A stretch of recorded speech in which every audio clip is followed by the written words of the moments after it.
こんにちは、斉藤直樹です。今日も気まぐれ添削やっていきたいと思います。今日の作品はこちら。すごくね、色が落ち着いていて味のあるイラストですよね。LDC さんの作品でタイトルは不安な視線。私は中国人なので翻訳機を使いました。申し訳ございません。絵のような長髪の男性が獲物を見つめる捕食者のように反対側にいる人を観察しているところを表現したいのです。全力で描きました。約 7,8 時間かかりました。私の中で一番出来がいい作品かもしれません。私の絵はいつも雰囲気がはっきりしていないと感じていて、背景の描写もあまり得意ではなく、自分の理想に届いていないような感じがしています。どうすればいいでしょうか、とのことです。はい、まずですね、翻訳機を使って送ってくれたということで、全然申し訳なくないです。海外の人からの添削も大歓迎なので、X から指定のタグをつけて作品を投稿してみてくださいね。募集要項は動画下の概要欄に書いてあります。そして作品なんですが、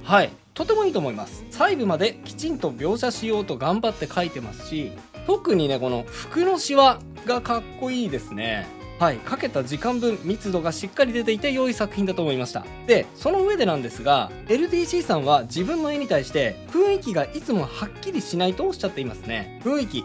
この絵で言うと獲物を狙うような少し怖い雰囲気、威圧感のようなものを感じさせる雰囲気だと思うんですが、確かにね、この作品からそういった威圧感のようなものは感じにくいかもしれません。ではどうやったら狙った雰囲気を醸し出せるようになるのか、解説を加えつつ添削を進めていこうと思います。それでは早速行ってみましょう。まずですね、僕が雰囲気作りにおいて一番最初に思ったのはキャラクターを見ている角度ですね。威圧感を感じさせたいってことなんですが、この絵はですね、キャラクターを見下げていますよね。ちょっとね、こう見下げている構図って直感的に見ている対象を自分よりも弱く見せる時とか、あとは可愛く見せる時とかに効果的なんですが、逆にね、威圧感を出したい時には不向きなんですよね。ちょっとね、僕でやってみるんですが、こう見下げているような構図ってこうなるじゃないですか。でこうなった時にちょっとこう見下げているような感じになるので、なんかね、こう上目遣いというかちょっと可愛めに見えがちなんですよね。でも下から見るとこう見下すような目線になるので、その角度によってね、威圧感を醸し出すことができるんです。なのでね、全く不可能ってわけではないんですが、そのためには結構工夫が必要なので、今回は単純にですね、見下げの構図を直すところから始めてみましょうか。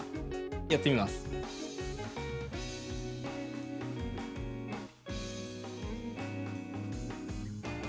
見下げの構図を直すのは簡単です。見えている地面の面積を減らしちゃえばいいんです。結構ね、絵を描き始めたばかりの人、特に生真面目な人に多いんですが、地面をしっかり見せる癖がある人が多いです。特にね、悪いことではないんですが、地面がこう多く面積が見えていると辻褄を合わせるのが単純に大変なのと、でその割にあんまり効果的な構図にならない場合が多いので、あまりね、地面を描こうとしない方がいいかもしれません。さあ、地面の面積を減らしたので、ちょっとね、間が空いちゃいました。合間を埋めつつ背景のバランスも調整します。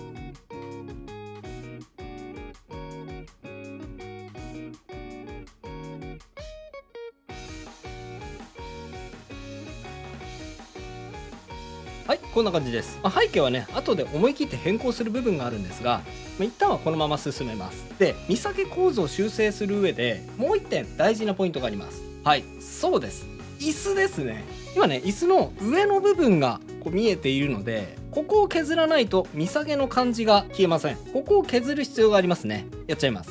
こんな感じ。あとですね、ちょっとこう椅子が直線的すぎて、椅子の存在感がキャラクターに対してちょっと強すぎるので、少しカーブも加えつつ椅子の形状も調整します。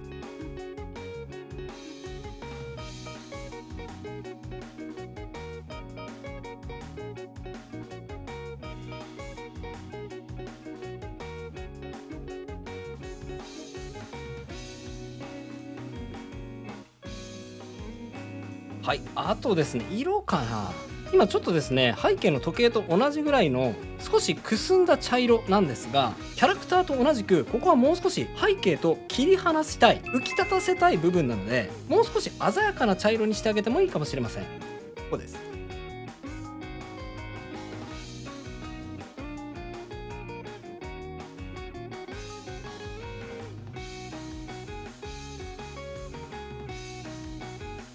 はい、こんな感じですね。で、そしたらいよいよキャラクターの形状を調整していきます。でもね、調整って言っても、さっき言ったように書き込みは十分なので、大きさのバランスを少しいじくるだけです。それでもかなり印象が変わると思います。楽しみにしていってください。やってみます。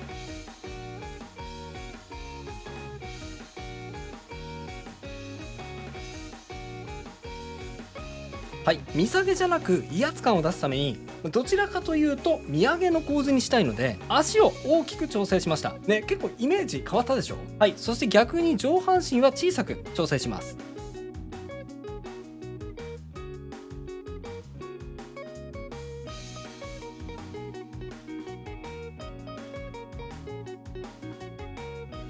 はい、こんな感じです。どうです？ちょっとずつ威圧感のような迫力が増していく感じがありませんでしょうか。あとは書き込みは十分なんですが、黒いタキシードのような衣装なのでちょっとね前後感が分かりづらいところがありますね。少しだけ明るさを調整して前後感を出していくのも効果的だと思います。やってみます。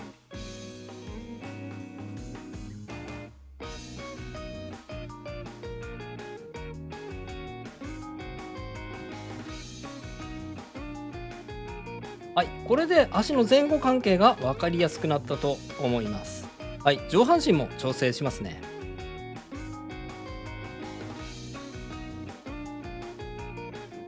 はい、こんな感じです。結構ね、黒いジャケット、黒いズボンってね、意識しすぎちゃうと、あまりこう思い切って明暗差をつけることをためらっちゃうことがあると思うんですが、意外とこのぐらい思い切って明暗差をつけても黒い服には見えますので、一旦描いてみたけど、なんか平坦で立体感が出てこないなっていう風に思ったら、思い切って明るい部分を持ち上げてみるといいかもしれません。さあ、もう一箇所コントラストを強めたい部分がありました。はい、髪の毛です。ここももうちょっと明るいくらいをはっきりさせてあげましょう。やってみます。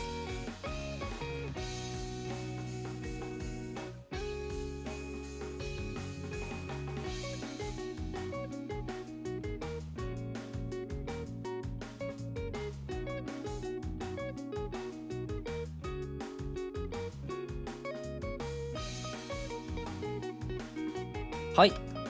こんな感じですね。暗い部分はより暗く、明るい部分はより明るくしてコントラストをはっきりさせてあげました。明暗ははっきりしましたけど、ちゃんと黒髪に見えるでしょ。 LDC さんはかなり画力が高いので、初心者ってねわけではないと思うんですが、絵を描き始めてまだ間もない人は特にですね、固有色に気を取られがちです。黒い服だからあまり明るい色をのせたらおかしくなるのかなとか、元々の物の色に引っ張られすぎちゃうんですね。でもそうするとどうしても平坦で立体感がない、迫力が欠ける絵になりがちですので、ちょっと迫力が足りないな、もうちょっと出したいなって時にはですね、あ、そうだそうだ、固有色に引っ張られすぎてハイライトが思い切って入れられていないかもしれない、もう少し光が当たっている部分を明るくしてみよう、そんな風に意識を持つだけでかなり立体感を出せると思います。思い出してみてくださいね。さあ、あとはですね、これはまあ好みの問題かもしれないんですが、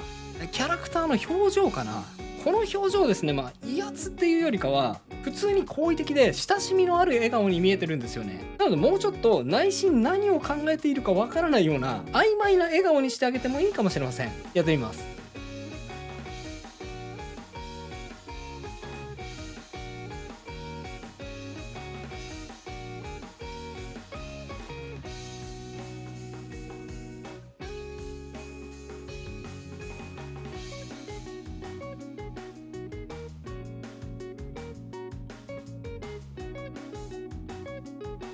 はい、こんな感じです。これね、表情を考えるといろんなパターンが考えられるので、例えばね、これ以外にもこんな風にもうちょっとわざとらしく怖くすることもできると思うんですよ。ここはですね、もう正直作者の好みの問題なので、この絵を通して見た人にどんな気分にさせたいのか考えながら表情を作ってみてください。こっちはね、一見好青年なんだけど裏で何を考えているかわからない感じ。多分ね、1巻から5巻ぐらいまでの登場したての頃はすごく優しい人で、主人公に対してね面倒見のいい感じなんだけど、6巻ぐらいで本性を出すみたいな、そういう感じで、こっちのパターンはもうのっけからどう見てもやばいパターンですね。はい、登場した時から信用できない人の感じです。はい、あなたはどっちが好みでしょうか。さあ、大詰めです。さっきね、背景を思い切っていじるっていう話をしたと思うんですが、そうなんです。この絵ですね、ちょっと迫力が足りないな、威圧感が足りないなって思うのは、おそらくね全体の色が同系色でまとまりすぎているからです。同系色でまとめすぎていると色が全体的に馴染んでしまって色同士のぶつかり合いが起きないので、なんかねちょっと迫力に欠ける絵になりがちなんですよね。なのでもう少し色同士のぶつかり合いを起こさせたいと思います。僕だったらこうしますね。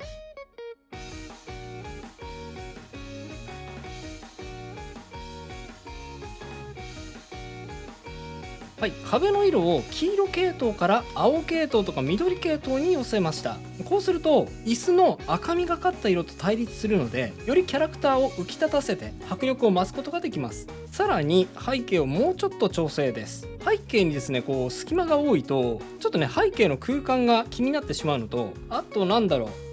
単純にねお金持ちの方が威圧感あるじゃないですか。財力による威圧みたいなあまりね背景に物がないと、あれこいつ金持ってねえな、大したことねえなっていう風に舐められる理由になりますので、金持ってそうな方が威圧感がアップすると思うので、もう少しねこう調度品を増やしてお金持ちな感じをアップさせてあげましょう。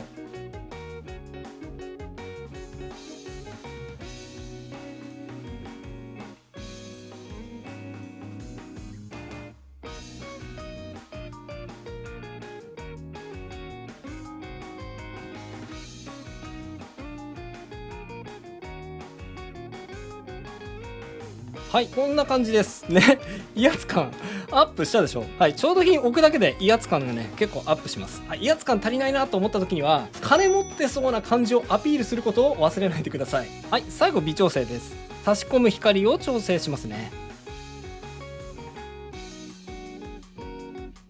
はい、こんな感じ、ちょっとね足元も暗すぎるので足元にも光を落としてもいいかもしれません。やってみます。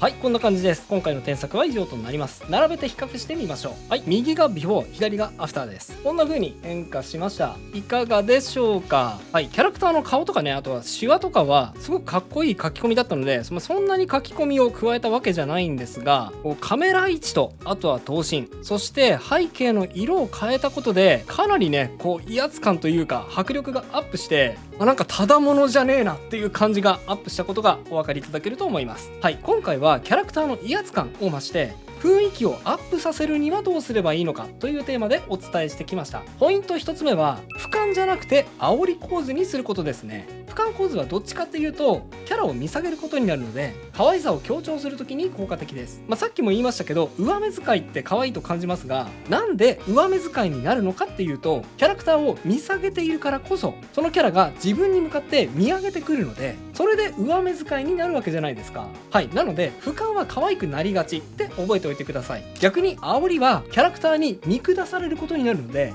威圧感が増します。でポイント2つ目は色ですね。同系色でまとめすぎると色同士のぶつかり合いがなくなってしまうので、全体的に馴染んで落ち着いた画面になりがちです。威圧感だったりインパクトを出したい時には意識的にキャラクターと反対色を背景に持ってくると効果的な場合が多いですね。はい、ということで今回のテーマは雰囲気を出すだったんですが、僕が見ていてねすごく多いキャラクターの雰囲気の崩れ方はキャラクターの頭身問題があると思います。キャラクターのね頭身ですね。特にアニメを描こう、デフォルメを描こうで意識しすぎると頭身が低くなりすぎてですね、狙った以上に子供っぽい絵になってしまってちょっと雰囲気が崩れちゃっているなっていう絵が多いんですが、この問題について頭身を上げるだけで随分と見違えるよという例を紹介した動画、気まぐれ添削162もおすすめです。この添削はねもうほとんどキャラクターの頭身を上げただけなんですが、そんなに変わるってね驚くと思います。はい、興味があればこちらも合わせてチェックしてみてくださいね。それでは最後にあのコーナー、気まぐれあっち向いてほいのコーナーです。